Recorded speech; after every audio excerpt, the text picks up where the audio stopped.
Hi there, in this video I'll show you the procedure to add a glue effect in Canva. If you want to add a glue effect in Canva, then you have to follow these steps. For that, what you need to do is first of all open up a browser, go to canva.com and log in to your account.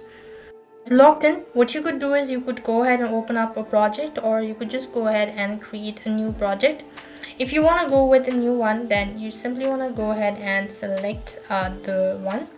So here I'll just go with this for now, and when you've opened up the existing project, it will then take you to this page. So what I'm gonna do is here I'm just gonna simply go ahead and remove any sort of items from here first of all. So what I'm gonna do is, in order to add glue effect, let me just zoom in. So here it is, right?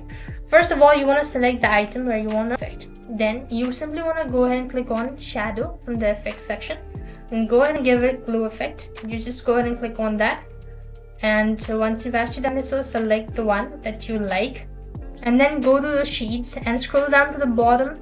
You could go ahead and change the color. First of all, I'm going to go with the red, and once you've actually done it, so you could go ahead and change the color for blurring amount, and this way you'll be able to give a glue effect on your Canva. I hope the video was helpful. Make sure to like, share and subscribe. Thank you for watching. See you in the next video.